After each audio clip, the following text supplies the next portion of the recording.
Well, the worst thing they can do is suspend my license and make a public statement that because of my refusal to comply with their dictates, I'm no longer acceptable as a licensed clinical psychologist.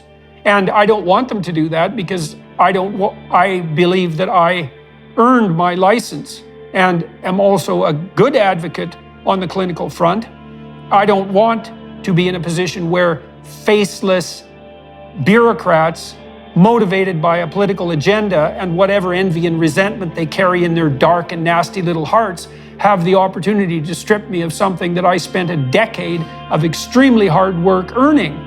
But you know, if they do strip it from me, well, first of all, that's not going to redound to their credit. Second, I can probably get licensed in a jurisdiction like Florida with a bit of work if I wanted to. That'd be satisfying. Yeah, Who wants to be part of this creepy little club of psychologists that are just telling people lies anyway? If the entire profession is being forced to not tell their clients the truth, then maybe you should drop that club. It's worse than that. It's worse than that, Michaela.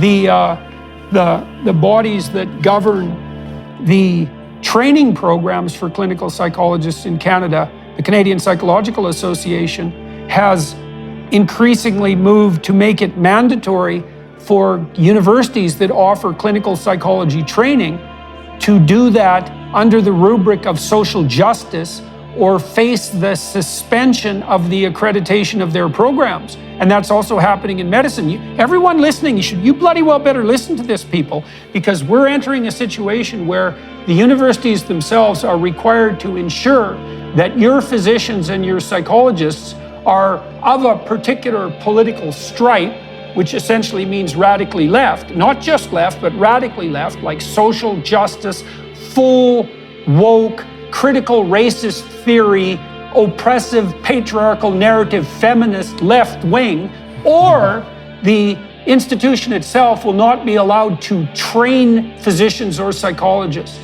And Canadians need to know this. All these people are so terrified of, a good proportion of these people are so terrified of the regulatory bodies that there isn't a hope in hell that they're going to be able to tell you the truth when you're in the middle of a medical, educational, or legal crisis.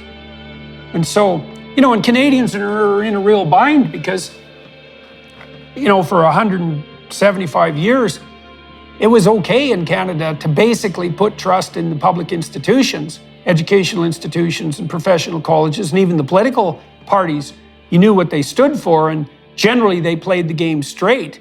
And that's flipped completely upside down in the last 7 years. And that's a terrible, bitter pill for Canadians to swallow. And most of them don't even know it's happened because their primary sources of news, like CBC, is completely corrupted by its $1.4 billion a year payoff from the federal government. CTV isn't much better. Most ordinary people have no idea where to get news. And so they're faced with this terrible conundrum, which is, well, either things have gone badly sideways, especially toward the left in Canada, or the people complaining, like me, let's say, or the truckers for that matter, are misogynist, racist, alt-right wing, Confederate, Nazi bigots. And it's a hell of a lot easier to buy the latter than the former, and no wonder. But the unfortunate truth is, well, people can decide that for themselves. We'll walk through this again. I retweeted Pierre Poilievre. He's the leader of the opposition in Canada. And because of that, I'm being investigated by my regulatory body. My public reputation is at stake, and I may no longer be able to practice or describe myself as a clinical psychologist. And that's how it is. And it isn't just Poilievre. It's also the fact that I criticized Trudeau, and I criticized an Ottawa city councillor, and I made a joke at Jacinda Ardern. And it's not just fluke that every single one of them is on the left. And that's how we are in Canada. And it's not like I don't have some sympathy for the left. I like Russell Brand. Brand does what he can to stand up for working class types against corporate overreach and corporate government collusion to produce a kind of fascist, oppressive fascist overreach in relationship to the working class. And I understand perfectly well that there's a need for a left-wing political voice to stand for the working class, and especially perhaps against the depredations of monopolistic capitalists. But that isn't what's happening on the left in relationship to the sorts of things we're talking about in the least.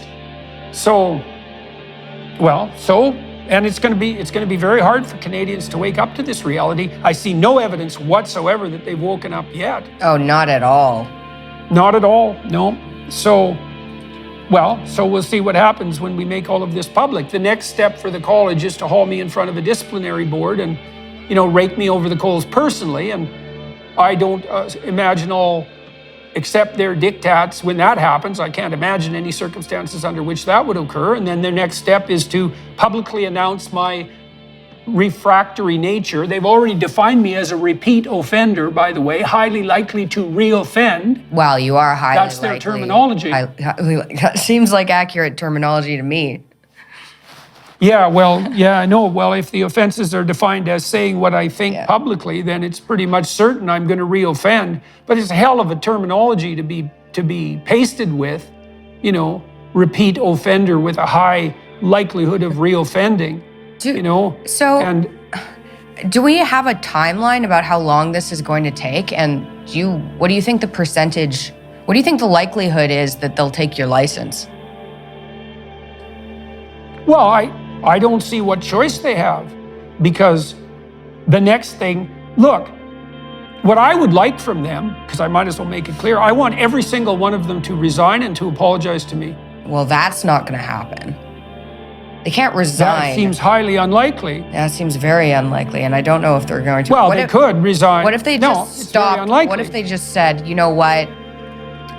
Out of 15 million people, 12 complaints isn't that bad given they're about tweets, and we've decided to stop investigating you. What if they just said that? Well, I don't see how they can do that without admitting that the whole bloody thing was a scam to begin with. Because if it was just one complaint, they could say, well, we've reconsidered and, we may have acted too hastily. But when you do it 13 times, 3 times is a pattern. 13 times, that's pretty much a decision. And if you have to announce publicly that you were wrong 13 times, you're probably so wrong that you're not fit for the job. Mm-hmm. So